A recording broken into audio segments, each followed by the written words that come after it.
Welcome back to opening round coverage of the 2022 PDGA Masters World Championships. On to the back nine here at Northwood Black with our feature MP40 card. I'm Grant Zellner, along with Garry Patton, local pro here in the Peoria area, super knowledgeable about all that Northwood has to offer. And I can't believe we've only played half of this round. It already feels like a slogfest. Yeah, this is an all-day affair out here at Northwood. 4.5 to 5 hour rounds, not counting delays or backups, common here at Northwood Black, even amongst players of this caliber. And we'll get a quick look here at where things stand for this feature card here. 2 players under par, and that is nothing. There's no slouch about that at all. Both of these guys, Steve Brinster and Martin Hendel, amongst the leaders, if not with the outright lead at this point in the tournament. Yeah, anything under par in the front nine is fantastic. Hole number 10, a par 3 at 400 feet. We're comparatively out of the woods here for a hole or two, and the players getting a chance to breathe, enjoy a little bit of sunlight before going right back into the darkness. This hole pretty straightforward at 400 feet. Yeah, it's a very tight hole, but even if you take an early tree kick, you still have a good opportunity of getting up and down. I would imagine we maybe see a couple rollers here and then a couple just down the middle air shots. Martin Hendel of Canada, first on the box, squeaks that tree. And that shot looks beautiful. And ends up drifting quite a bit long. Yeah, it's hard to tell from the brief second we've seen this on video, but the green does drop ball away a bit and is slanted. I think Steve's lining up a roller here. Yeah, not surprised to see Steve go to the roller. He's very comfortable with that shot. Tries to cut it in here. Yeah, and that looks great as well. Hoping to hit these bricks. Okay, a little bit early, but we'll have a long circle to look if he chooses to run it. Looking out at Dave Feldberg at 3 over par, certainly not out of things by any stretch of the imagination. Still inside the top 25 or so at this point in the tournament. So that just gives you an idea of how challenging this Northwood Black layout is. And Dave makes the typical air shot mistake, just turns it over too much, but it's still fine. KJ Nybo, early tree. Hopefully he kicked all the way out, so he'll have a shot. Oh no, he left himself. He's still a little guarded. Yeah, still 300 feet or so to the pin here, and a second early tree. Hopefully he can take it just a deep breath and focus up and get this up and down for bogey. Looking at 221. That shot looks really nice. And he checks up on the rocks, leaving himself with a very close putt. Steve now from just under 100 feet away. This time of year, too, the tree he's underneath is actually a mulberry tree. So it proceeds to get lower and lower in the middle of the summer. Under the sag of the berries. Dave, a little run there from about 80 feet. This is Martin for birdie.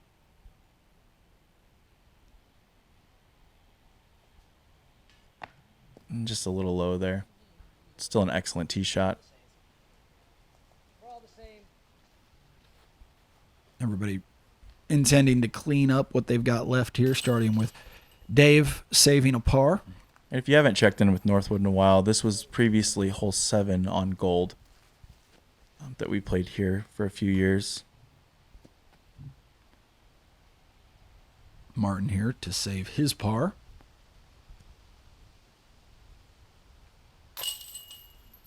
He's in there. Up and easy. Now KJ for a bogey save. It looks like the wind's picking up a little bit too. I guess they've been in the woods for so long I haven't really noticed, but yeah, just a little bit of a breeze here and there, but for the most part the woods cancel out just about all the wind. Thankfully, though, they also canceled the sun out, so it wasn't a particularly hot day. A little bit humid a few stretches. I noticed, yeah, yesterday the humidity was down compared to the rest of the week, or the early parts of the week. And quickly, by Northwood standards, on to hole number 11. Second par 3 in a row, 380 feet. back into the woods. Narrow gaps abound. You're sort of playing down this ridge, all the way bending to the right, and the basket placed sort of on that side hill lie. Yeah, I'm interested to watch the MP40 division play this hole because mostly everyone in MPO sidearms it, and I feel like they're going to opt for the backhands. Oh, dear. And that's the trouble you go with the backhand there. The early trees come into play. Martin instantly off a tree and just off to the side of the tee pad. Here's Steve. That keeps turning a little bit. Keeps that That's late turn. yeah. Well done. Great shot. That should be a long putt. Dave Feldberg now. That kick wasn't too bad. Yep. Common to watch these players take a tree kick. Don't react to it initially. They want to see where things wind up first. There's KJ Nybo. And there's your good lesson at home, too. Watch where your disc goes. Yeah, for sure. KJ off into the I trees. think he's about pin high. And you see Martin here is he's almost back on the green on the previous hole. Right, yeah. No more than probably 15 feet in front of the tee pad and forced to do nothing more than that. And that's definitely the right thing to do in that situation. Just hope he can get up and down here. Pretty well shaped. Can't make the corner fully, though. He's off to our right, his left. Here's a crafty little sidearm here. Dave Feldberg.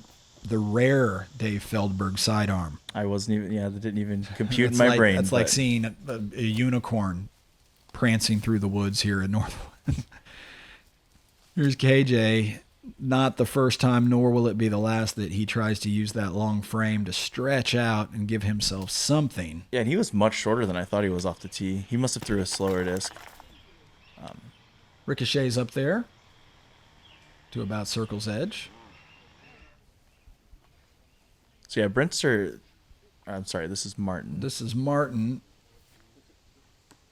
So Brinster's drive is a little bit better Another than I tree thought. for Martin. So Martin still in doubt here on the 11th. So what I was going to say is Steve threw an amazing drive, and he's still 60 feet out. Yep. Stress-free par, though, and you'll take that just about every time here at Northwood Black. See if Martin can stop the bleeding. Nope. Never up, never in for Martin. So looking at a triple bogey. Oh, Dave. Disappointed in his effort there. Here's KJ. Oh, sneaks it in off the nubs. Big par save for KJ. That's the common theme. If you just lose your focus for a second on this course, it can really compile. Martin does well to save a triple bogey. Because I don't even think Martin has a single bogey yet. I think he has one double and one triple. Yeah. And 3 birdies, I believe. Maybe 4. Amazing to see someone with a double and a triple on the scorecard and still to be relatively well positioned in the field. Yeah. We'll get another look here at KJ, very expressive player and a joy to be around. Yeah, he's a great guy. From Copenhagen. Another par 5. This one, just unbelievable, frankly. Yeah, 1,050 feet. I'll find an eloquent way to say that. Over 1,000 feet, narrow all the way. You've got a creek here in the middle with a long bridge to get across. And then this little plateaued area up to a higher plateaued area. And still further uphill to go to get to the basket. Yeah, once you get to the ultimate gap, it's still about 300 feet. And this was known as I think voted the hardest hole in disc golf a couple times. No surprise. Absolutely no surprise. Steve Brinster first off the box. Just left it a little bit outside, but that's the mistake to make. A par on this hole truly feels like a birdie. Oh, easily so. KJ. And if this holds this late turn here, Boy, that looks good. oh my goodness, that could not be in a better spot. One of the best drives I've ever seen here at the 12th. Let's see if Dave can match KJ's shot there. Looks to be a little bit tight. He might have something from there to get across the creek. Yeah, not quite to the corner yet. And here's Martin.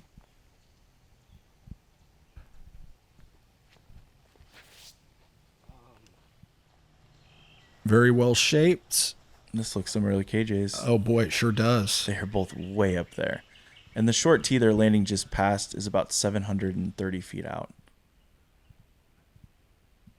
It's a good reference point as these players now try to make their way up to, if not past that tee. Steve. That needs to turn a little bit or he's heading down in the creek. Yeah, drifting.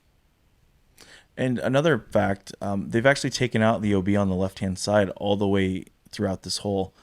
So now his shot previously would have been OB there, but now he's just trying to suffer through the natural OB. It looks like Dave kind of followed him. Yeah, he really did. He's down there off to the left side of the bridge. They actually threw a little too far here to the left. But I would imagine he chips up and leaves himself a little bit short of the mound, making his upshot a little bit more accessible. Yeah, Martin looking there just over the bridge into the hillside. He's actually going for distance, so he's trying to get about halfway up the hill. Okay. Fortunate kick there. And it still requires about a 430-foot shot to get in the ideal spot here up the hill. KJ also electing to try to power his way up the hill, and wow, Oh my goodness. Gets a fantastic break as he ventures into the canopy, comes out into the open, startling the players on the cart ahead. I mean, you referenced the unicorn earlier. If he were to get up and down on that for a birdie, it'd be like round 2 of the unicorn sighting. This just looks very uncomfortable down here. Yeah, Dave was actually dealing with a lie issue. There was some barbed wire over there, discarded barbed wire at the base of those trees. Dave looked at his options for taking relief from the barbed wire, determined that none of those options were ideal, and decided since he was just going to play out to this flat area across the bridge anyway, he would take his lie as it was. So a good lesson there as the players figuring out what the proper thing to do was. Now quickly Steve sort of electing to play a similar shot to Dave. Yeah, they both had to take the sidearms. If that stays in the middle, that is a perfectly thrown shot there from Dave, leaving him about 260 feet to the pin.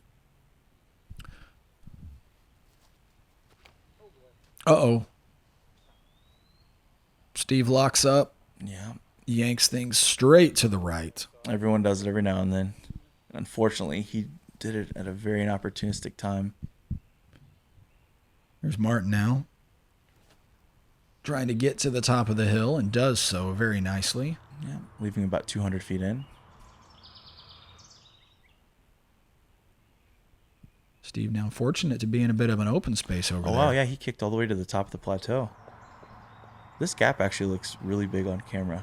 It does, doesn't it? It does not feel that big in person. No, it does. I wasn't even playing as I followed this card, and I felt like I needed to sort of squeeze my shoulders in as I walked up this fairway. Here's KJ. Oh, it comes out a little bit early. Oh, that would have been the opportunity for the bird here, the rare bird at hole number 12. So now KJ looking to save par. Dave quickly playing.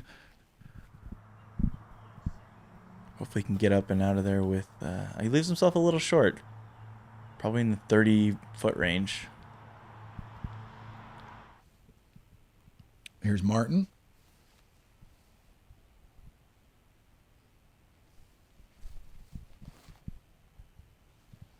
Little standstill. That shot looks excellent. Yep. Very well played for Martin.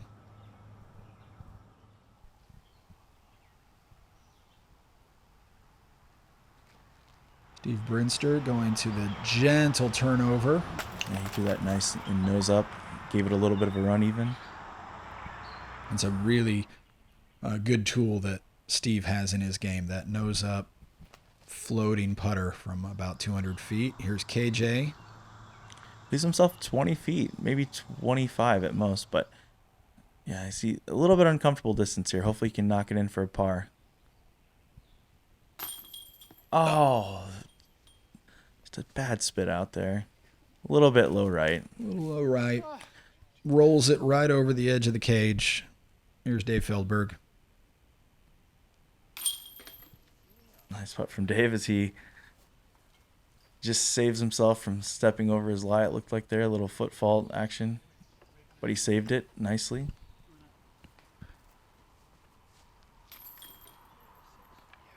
So Dave with the bogey, Martin with the par. Feels like a birdie here at the 12th. It sure does.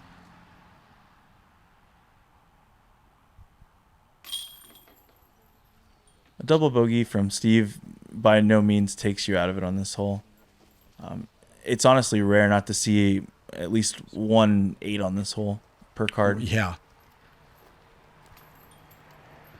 As KJ taps the chains there and wonders why they were so mean to him. Wonders what could have been when he had at least an outside chance at a birdie at one point here on the 12th. Ends up taking the bogey.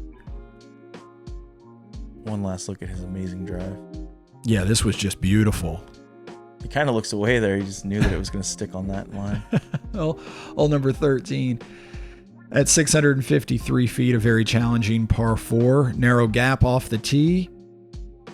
Then out and into the open, sort of a side hill, sort of an off-camber situation here with the hill sloping left to right, but the dog leg sort of angling right to left. And then we have this little gem of a feature, an out-of-bounds pond just in front of the basket. Yeah, and you saw that little, I'm not a tree expert, but pine type tree in the middle of the fairway. Evergreen. Go with evergreen. Okay, evergreen. If you can just clear that shot off the tee, you actually have a realistic shot at birdie, which Martin might do here. So he's right at the tree. That's an uncomfortable shot, but he can definitely attack for birdie from there. Yeah, distance-wise, certainly manageable from that particular position. KJ looking to follow suit and maybe even improve on things a little bit. Hopefully that gets over and takes a big skip for him. He's going to be pinched off with a tree in his backswing there, but he might have something if he chooses to go for it. Dave electing to put a little more air under the disc. Oh, he threw it a little too far straight off the tee, but takes a nice kick. I think Dave's shot there, had it been just a touch tighter, he would have been in an ideal landing zone. Here's Steve Brinster. Early kick. And this is another hole where the camera's off to the right a little bit. That gap is tighter in person than it looks here. That's a good point. Yep. And you're throwing most likely an overstable driver full speed through that gap. So now Steve, similar to what we saw Martin deal with earlier. I feel like he was probably in here too for a bit, deciding on that lie. Going with the forehand and going from left of fairway to right of fairway, so not out of the woods yet, literally and figuratively. He's lucky to have stayed up on top because the ravine on this hole, similar to hole 3 and 4, it splits 13 and 15. This ravine is about 50 feet deep on the right. Pretty fancy little roller there just to give himself a chance. Now quickly up to KJ. No, he smartly decides to lay up. I like that play there. Yeah, keep it short of the pond.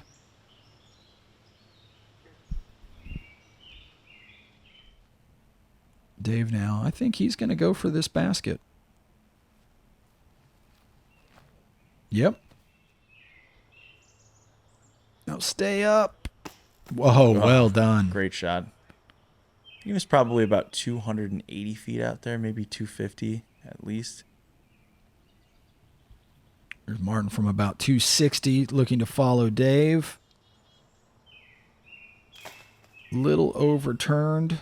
Did he sneak across? Looks like he might have. Looks like he did sneak across. Now here's Steve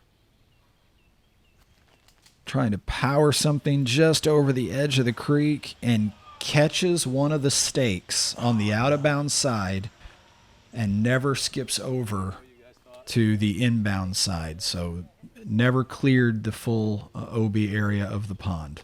And that shot, that gap he had was terrifying.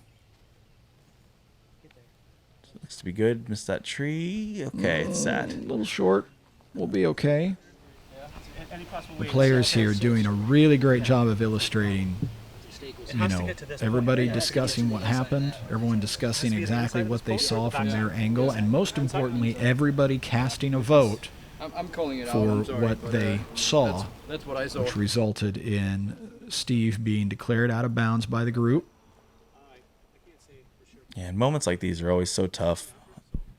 It was tough, but all the players handled it, including Steve, handled it very well. The players expressed what they saw. Several of them. I'm sorry, Steve. This is what I saw. Really good sportsmanship here, I think, on display for any of us players to witness. Yeah, the camaraderie sounded great, and that's the right thing to do too. As Steve, you can't reminisce on that, ruling, especially if you agree with what happened. Hopefully, you can just move on and continue to grind away here at Northwood.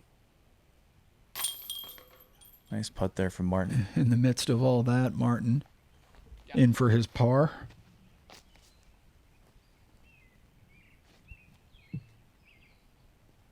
Hopefully KJ can save his par as well.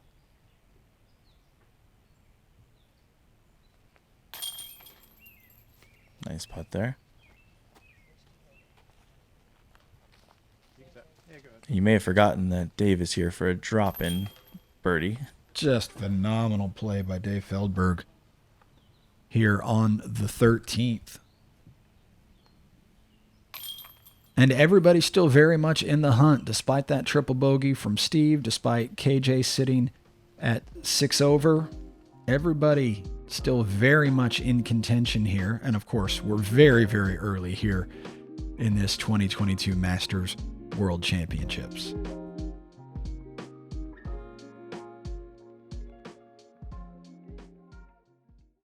Disc golf. Pelaan frisbeegolfia. Spill disc golf. Yeah. To help recognize players of all ages and backgrounds, we are excited to announce the PDGA Global Master Series. Beginning January 2023, anyone competing in a Masters division at a PDGA-sanctioned tournament will qualify. You'll be ranked with other players in your division from around the world. And the player with the 8 highest rated rounds will become a PDGA Global Master Series champion. Visit pdga.com/GMS. Ledgestone. Every summer, hundreds of disc golfers flock to the greater Peoria, Illinois area to compete in the sport's richest and most charitable event, the Ledgestone Open. But what does Ledgestone look like for the rest of the year? On the surface, Ledgestone is one of disc golf's leading retailers, but look a little closer and you'll find a group of motivated individuals providing the best possible service to the disc golf community. So whether you're building a bag, wanting to support your favorite pro, or looking to add to your disc golf wardrobe, choose the retailer that's as passionate about the sport as you are. Choose Ledgestone. Here we are at another par 5 at Northwood Black. This one 893 feet, so comparatively short when you take into account hole number 12's 1,050 feet. This one a little more open, plays again to a late dogleg right in this area where you want to land so you can make this corner. Yeah, it's crazy that the tee shot is actually considered so open, because right when you get to the corner here, you're looking at a 500-foot, no more than 10-foot wide tunnel at its narrowest point. Wow, look at this. The drone pilot having to have some skill. Right side on this hole too is a soybean field. There's OB, and then the left side is almost worse than going OB in the field. So pick the side you want to risk. And Dave up to fire first, getting nearly to the corner. Yeah, had he missed that tree there, he probably would have skipped up to the corner, but honestly from there you can lay up and even take the hyzer out over the field. I'm not sure if we'll see that, but it's definitely a play. Martin up next. Just misses that same tree that caught Dave and skips right up and over, so he's basically at the corner, 360 feet, about what it takes off the tee to make the corner here. Yeah, and it definitely plays longer than that since it's so far uphill. That needs to skip straight. KJ. Oh, he does it. Fantastic result there for KJ Nybo. Here's Steve Brinster coming off of a double followed by a triple. Hopefully that stands up. Just a little bit early, but you know what? That's not terrible. Makes it most of the way up there. Dave now well short of the corner. So yeah, he's probably only looking to throw this disc about 180 feet, depending on how far he wants to skip it. Because I'd say straight he runs out of room in 100 feet or so. There's Martin. I thought he had a little more of an angle from there, but nevertheless pinched off and forced to play just around the corner. And he actually does catch the edge of the wood line there. That was about 100 feet away from him. Oh, Steve trying to go up and over, catches an early branch and falls straight down, only advancing himself about 15 or 20 feet. And I was worried looking at him sizing up that gap, because typically what happens, people will throw it high and it'll blow into the left side woods. But he's doing what he has to do here, just pitching out. Let's see if KJ can get up the fairway here and maybe get another chance at an elusive birdie.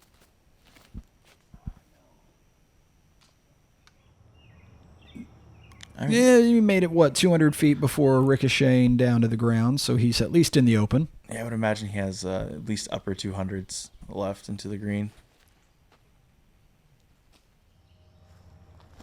Martin finding a little bit of a window there. And you can see just how hard he threw that shot, and he is still very far from the basket. Steve lining up the roller.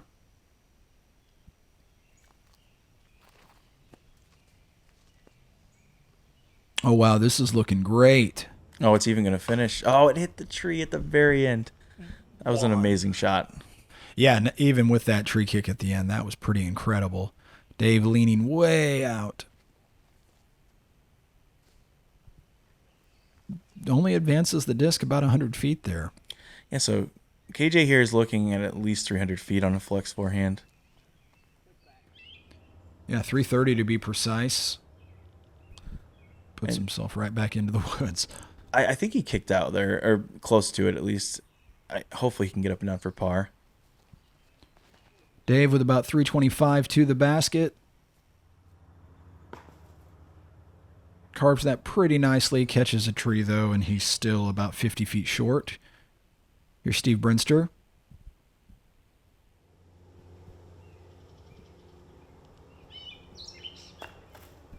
It's a decent shot from Steve there, maybe 20 feet left.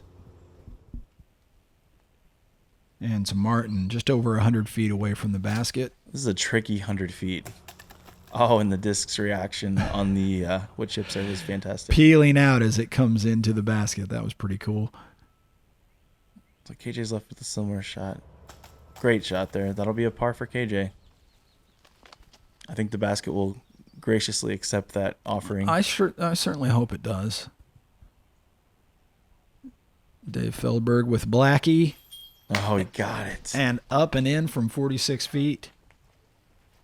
That's for a par save here at the 14th.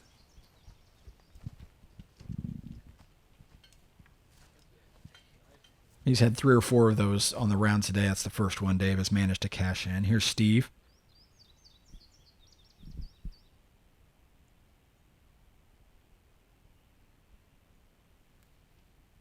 Nice putt. Yep, saves the bogey. So he's at 5 over par now after a bit of bad luck, but 5 over par relative to the field, still in the top 20. If Steve can hold on right here, he may not feel like it, but he'll actually have had a pretty good start to his World Championships. Yeah, and the course actually gets a little bit easier for the next few holes, so if he can finish around that mark, that's still in the 1,000 rated round territory. I don't believe you. Easy. Easier, relatively speaking. Yes, to what we've witnessed so far. All right, you're from around here. I'll have to take you at your word. Get another look here at Dave from about 46 feet. Just the perfect Dave Feldberg touch. All right, so here we go at the easy Northwood Black. Hole 15, par 4, 650 feet. It's just right in front of you. Yeah, there it is. You do have out of bounds all the way up the left side in this case. Out of bounds sort of sparingly used here this year, at least at Northwoods Black. But in this case, this long meandering out of bounds line, it juts out into the fairway in a couple of places. Yeah, the reason I think the course will get a little easier for these players, I think they all have a very good turnover game or straight throwing fairway driver mid-range game. So I think they should handle these holes pretty easily. Dave looks like he pulled the one over a little bit. It sits in the middle. Oh, dear. Oh, wow. Watch this. Flirting with that out of bounds and creaks right into it. So that's the worst thing about this hole being a little bit right to left tilted. Yeah, you can tell I'm not sure that he knows he's out of bounds at this point, but he does know he got an unfortunate kick there. Quickly, Martin now to play. That just pop up and drift on him. Yeah, but fading out there with the downhill and into the out of bounds as well. So Martin goes into the out of bounds in a more traditional way. Yeah, and he could save his par from there. That's the problem on this hole when you throw a faster disc. The mid-range is the greatest reaction because it lands nice and flat. KJ, look at this disc pop up late. That's excellent. And you see the out of bounds is actually there for one reason. There is a gigantic ravine that I had referred to earlier where if it's rainy out, you might not be able to get your disc out. It's treacherous. And Steve is going with a roller. Daring shot. I can tell you I've never seen... Oh, come on. Come on, give it to him. Another out of bounds stake. Man. Catches it, deflects out of bounds. That's the first roller off the tee I've ever seen on this hole. 3 of our 4 card members here out of bounds here on the 15th. Dave going to roller for this is his third. I give that a good B. I was thinking a grading scale too for that. You can see him in just disbelief that his disc trickled all the way down into the OB. Yeah, a bit of bad luck there. Here's Steve now. Also to the roller. Steve likes to put a lot of angle on his roller. Look at this shot. Just slow down for him. Oh, come on. Well, was that a good tree kick or a bad? I guess it was sort of a neutral tree kick. I'd say, yeah, he might have had 40-something feet and just a different trajectory, but. This is Martin after taking his out-of-bounds stroke, so this is his third. That shot looks great. Yeah, that's perfect. It's a little deep, but... About 27 feet long. And that's kind of what I thought. If they went OB, it would be more like where Martin's went. And then KJ cleared the ditch in the middle. What's he have? Maybe 240 left, 220? Yeah, about 220. And here at Northwood, that's a decent upshot from 220, given all of the obstacles in his way. He'll still have about 40 feet, though, to try to get that birdie quickly now, Dave. I like how Dave did almost like a practice lunge there. Or he went down and coiled up and kind of practiced his full pull through. Okay, this is a birdie opportunity. Hopefully KJ can save my statement of an easier hole, and he does get the birdie. Nice solid step through there for KJ Nybo. Gets himself down to 5 over par, which was a bit of a benchmark, I think, for this field. Players maybe didn't know that yet. Well, and as I was saying, too, if he just comes in with a couple more birdies down the stretch and can par 18, he can actually save his round. And that was a great save from Steve. Big time from Steve Brinster to save a par. His first par or better hole in a little while here on the back nine. And I'd say that save was probably from around 400 feet out. Maybe a little bit 400 less, feet out? Maybe 40 feet out? No. I mean from the roller angle. Like, from the initial. Yeah, from his initial That's OB. exactly right. Yep. No, well done. Sorry, I thought you put the decimal in the wrong place there for a second. Just adding some zeros. Here's Dave finishing things off. Okay, takes that bogey. A little bit frustrated. Also there at that 5 over par sort of level, though, so. One more look at KJ's putt here. I love how his mouth's always open. Yeah, he makes that same expression every time he jump putts. I like it. Just a yeah.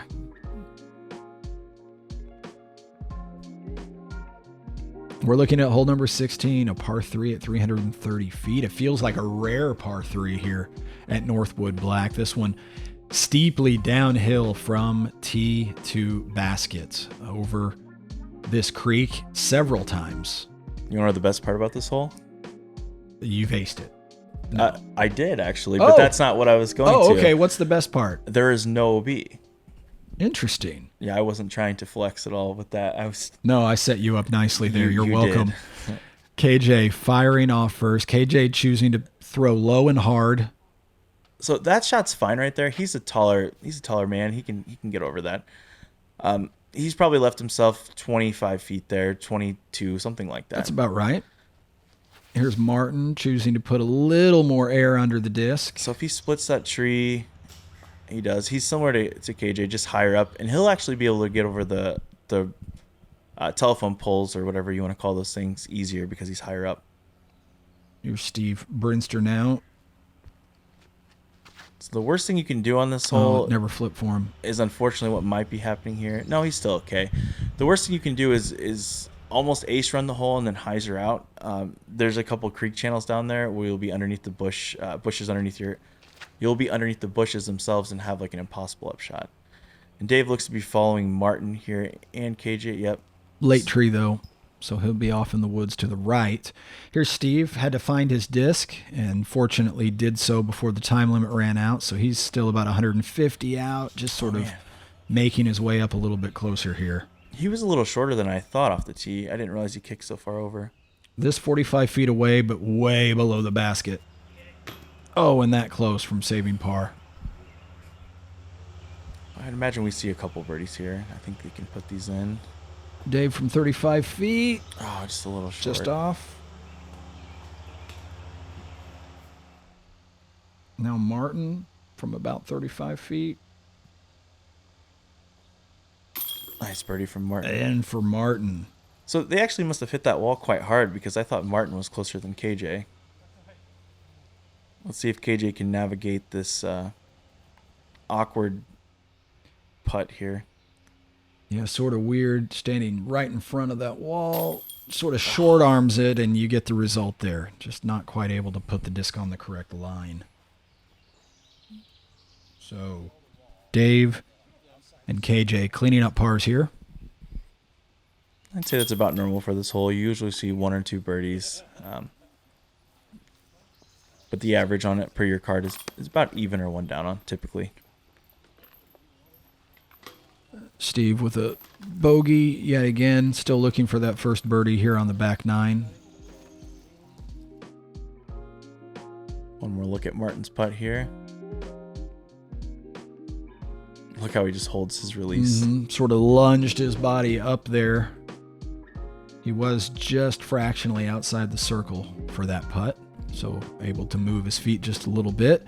Hole 17, a par 3, 320 feet, so 2 par 3s in a row as we get near the end of this round. This one also pretty straightforward as Northwood Black holes go. Sort of downhill over a creek that is not playing out of bounds into a relatively open area around the basket, considering what our players have had to deal with so far today. And you actually have lattice fence in the background. And there is barbed wire fence on the left that is very hard to go past, and this shot from Martin is incredible. Beautifully shaped, catches the edge of the ditch there. This hole used to play as an island hole with OB right and left, but they actually removed the OB from the right, or it's not really in play anymore. Oh, he just catches the only tree. Literally the only obstacle. Brutal break there for KJ. Here's Dave.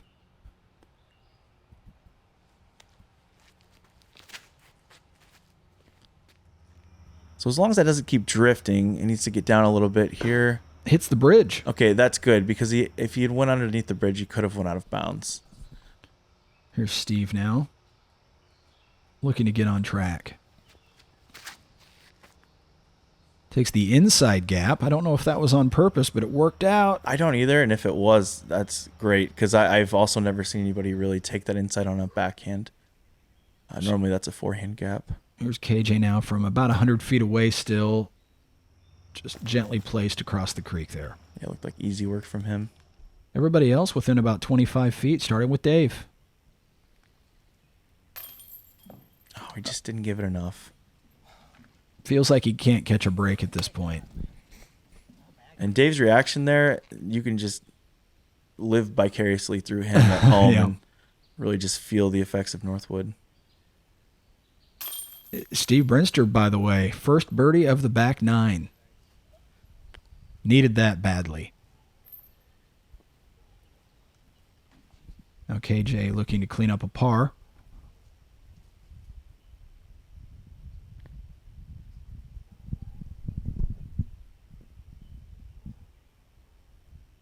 Nice putt. Goes through that whole routine. It's amazing you can't even see that there's a fence in the background there, but there's definitely a barbed wire fence. Yeah, it's invisible up there. Up Yeah. high. Hayden Henry, by the way, of the PDGA, taking some photographs back there. Another nice birdie. Martin in for birdie and gets himself very quietly back to even par for his round. So he's been through a lot. He's flirting through with the outright lead, by the way, for the tournament at this stage. As Dave had one last conversation with the basket there. Just letting it know what he thought. We get a good look there at Steve getting back on. Steve started the round very, very well. Started sort of hot. Had some bad luck there in the middle of his round. Looking to correct things here late. And I mean late. Hole number 18. We're finally here after nearly 5 hours. A par 4 at 703 feet. Yeah, the rest of the 10,499 feet comes to an end here. And the common theme is 703 feet has never felt so far. Boy, that's true, especially with that really late uphill sort of dive. It dog legs and turns steeply uphill there at about, what is that, about the 400-foot mark? Yeah, I would say so. The tee shot on this hole is actually the most comfortable part. Just a placement, really. And so if Martin misses this tree and Heiser's out, well, he just went around the back, actually 2 trees. So where he left himself there, he's got to be 350 to 400 feet on just because the hole turns. It adds some distance on a flexing type shot. Here's Steve cutting it a little tight. And that tree kick didn't help. And he almost kicked into the secondary walking path there between blue 16 and gold 18. There's KJ putting a little air under the disc, but also Heisering out. Oh, fortunate kick there. So at least gives himself some open footing for his second. And here's Dave Feldberg. Similar path to Martin. This looks great. Yeah, that's pretty ideal right there. Very well done. You can see here how steep this uphill is. Throw it directly into the sunlight there is pathing your shot Steve shape. Smartly playing just directly into the hillside there. Yeah, that's pretty manageable up and down from there. And if he could get out with a par, his round's not going to feel bad. KJ trying to shape something, gets a really incredible tree kick there. Yeah, so these like pine trees and stuff on the corner, usually you're hitting the disc, you're pulling an overstable disc over, trying to flex it through, and you'll take some very, very bad kicks to the left and the right. So it's nice to see that go straight. Dave playing right up the gap. Yeah, and Dave electing to throw a turnover shot, and that was so close to perfection. He heard it hit the tree. Of course, couldn't see it land, but knew he was up there somewhere. Martin has a chance to end with a turkey here, and that would be incredible. And he's hit the initial gap perfectly. Oh, and look at this finish as well. Goodness, he's no more than 20 feet left for birdie. That's great. Steve now looking to get up and down to save a par. That one leaked a little bit, but he has a shot there, about 30 feet or so. Yeah, just about circle's edge, maybe a step or two inside the edge of the circle. There's KJ now from about 65. Oh, that was looking great. He seems Going like he for it. thought the same thing. Dave, a little more obstructed than I thought he would be from 45 feet away. Little stepper, and once again, lots of chains, edge of the basket, and then trickles out. That's the third or so time, maybe the fourth, that we've seen Dave have a miss like that so far today. 2 in a row on the bottom left. Mm-hmm. Great putt from Steve. Yeah, Steve really kept it together through that bad luck in the middle portion of this back nine. Finds himself at 5 over par for the tournament. Hopefully KJ can put this in. If that's the case, I think the worst score we're going to see here is 5 down. Or 5 over, I'm sorry. Yep, puts it in there. KJ finishes nicely there. 1 under par over the last 6 holes.